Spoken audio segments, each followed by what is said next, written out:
Buenas tardes y muchas gracias, diputado presidente. Compañeras, compañeros diputadas, diputados, pueblo que nos escucha.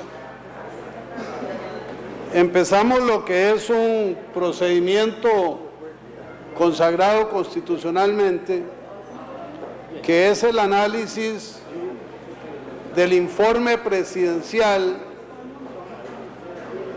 que anualmente rinde la persona que ocupa la máxima investidura gubernamental en nuestro país. Estuvimos atentos a la intervención de don Luis Guillermo Solís y a la evolución que ha tenido su mensaje en el contexto nacional. Y desde luego la fracción parlamentaria de Liberación Nacional va a abordar el tema desde diferentes ópticas. En ese sentido, este servidor va a concentrarse en un tema específico, pero no puedo dejar de lado hacer una referencia a otro tema que subyace en el acontecer político, en el hacer gubernamental y en la opinión pública. ¿Hay o no hay corrupción en este país? ¿Hay o no la hay corrupción en el gobierno de la República?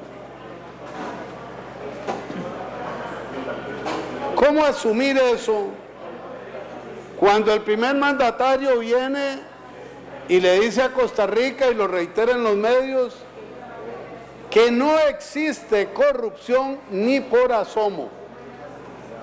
Y les habla un diputado que ha sido absolutamente cuidadoso en el uso de esa terminología, porque recuerdo cómo el Partido Acción Ciudadana, cuyo padre fundador nos acompaña en este plenario, se amamantó a lo largo de su historia con la corrupción que le atribuía a Liberación Nacional y a sus gobiernos. Entre las frases memorables hay una: romper el quórum es un acto de corrupción, decía don Otón Solís, hasta que le tocó encabezar el rompimiento de quórum en la Asamblea Legislativa. Lo que era corrupción, cuando le toca a don Otón Solís, ya no es corrupción, es estrategia política, es conveniencia táctica, es cualquier cosa menos lo que le endosaba en el ayer, el antier y el trasantier a otros partidos políticos en la Asamblea Legislativa. Cobrar lo que no se ha ganado uno y no aceptar la irregularidad es o no es corrupción. En el código del PAC, el código invisible desaparecido, si uno cobra por lo que hace, se gana los honorarios, se gana el salario. Pero si cobra por lo que no le corresponde, se puede llamar error, se puede llamar una omisión administrativa. En un caso, en dos casos, en tres casos, en cuatro casos, en 5 casos, en 6 casos. Y hay el desparpajo de decir que la Comisión de Ingreso y Gasto Público, donde concurrimos diputadas y diputados de todas las fracciones que la integran, perseguimos los pagos incorrectos, impropios, ilegales, ilegítimos, inmorales, porque se trata de viceministras jóvenes y mujeres. ¿Habráse visto semejante desparpajo? Aquí está hablando un diputado defensor de los derechos de las mujeres permanentemente. ¿Cómo me van a señalar porque reconozco un acto de corrupción y firmo que deben destituir a una viceministra, y a 2, y a 3, y a 4? Señoras y señores del gobierno, señora viceministra Zúñiga,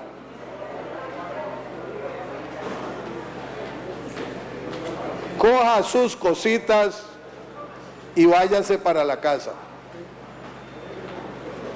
No sea incoherente, no sea grosera con su gobierno y su presidente. Hasta para pelear hay que tener cuidado y señorío con el cargo y con quien le encarga.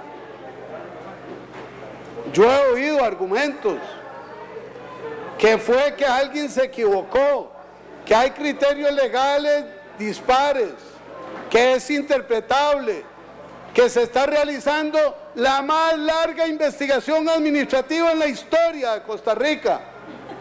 Pero decir que se señala ese acto de corrupción porque es una mujer joven, señoras y señores, qué calidad de representante de la juventud costarricense. Y cuando además dice que es porque es mujer, mujeres del plenario legislativo, reivindiquen su estatura, reivindiquen lo que significa ser mujer en la política costarricense. Les está hablando precisamente un diputado que votó en contra de la sanción contra otra viceministra del PAC, la primera en esta cadena, porque consideré que había un error. En este caso, lo que hay es un horror por el tiempo transcurrido y por la realidad demostrada. No devuelve la plata hasta que no siente pasos de animal grande. Y el presidente de la República y el ministro de la Presidencia incurren en un manifiesto acto de alcahuetería y de tolerancia con la corrupción en este gobierno.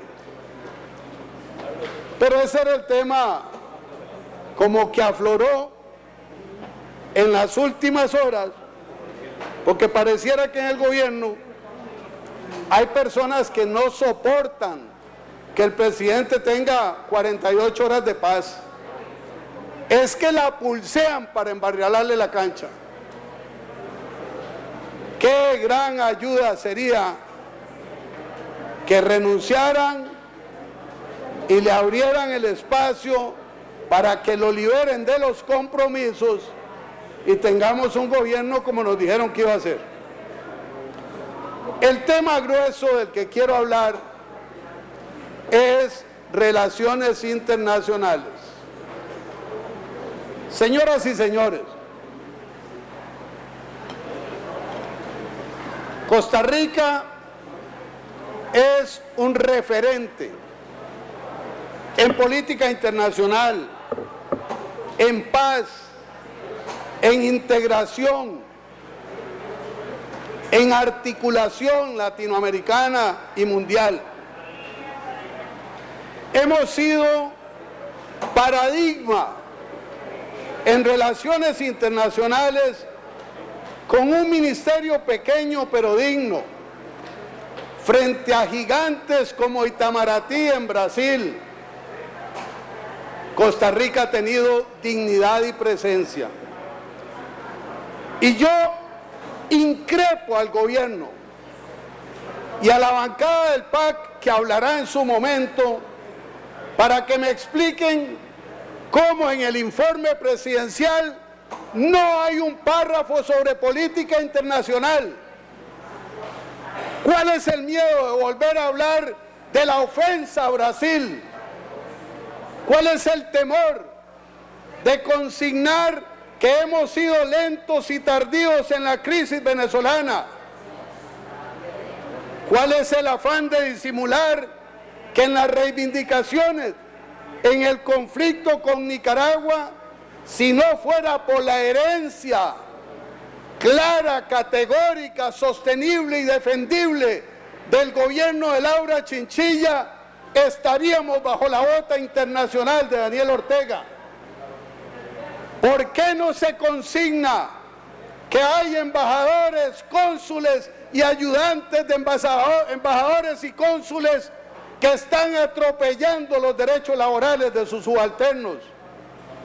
¿Por qué no se le explica al país en el informe presidencial por qué caen un embajador, 2, 3, 4, 5, mostrando incapacidad, incompetencia, indolencia y desconocimiento?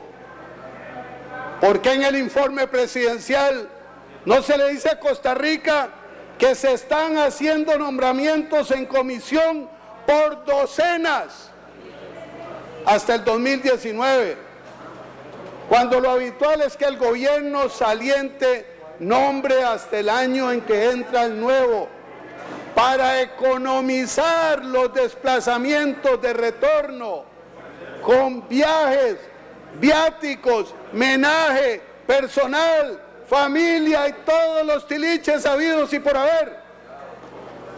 El gobierno de la pulcritud, el gobierno que iba a luchar contra la corrupción, le permite al ministro de Relaciones Exteriores todas las semanas ocultarle información a la prensa costarricense, como lo hizo con este diputado amparado en la Sala Constitucional, que en una resolución extrapetita termina cercenando el control político a conveniencia del gobierno del PAC. ¿Por qué, señoras y señores, el presidente de la República, en un informe largo como silbido de lechero, el segundo informe con más palabras en la historia, no tuvo espacio para consignar nada de relaciones internacionales? No es que nos hablara de las vueltas alrededor del mundo, no es que nos hablara del millaje acumulado, es que nos hablara de cuál es la política internacional, dónde estamos parados, qué va a pasar con las investigaciones abiertas que se le ocultan a la prensa constantemente, qué va a pasar con los nombramientos de gente incompetente. Vamos a seguir impartiendo clases de yoga en el Ministerio de Relaciones Exteriores para aparentar que hacemos integración de cultura y de forma de vida con el resto de la humanidad. Señoras y señores, aquí denuncié que habíamos insultado a Brasil y lo sostengo. Aquí denuncié con el ministro presente que nos había bochornado ante la comunidad internacional. Y hoy denuncio que el gobierno oculta en el mensaje presidencial todo lo que tiene que ver con política internacional, porque no existe tal política internacional, porque el ministro es un viajero que no lidera nada, porque el ministerio ubicado en la Casa Amarilla es un centro de oscurantismo, de ocultamiento de información y de inaccesibilidad a la prensa y a la ciudadanía para saber cuál es el rumbo que el gobierno del PAC le quiso dar. a la política internacional.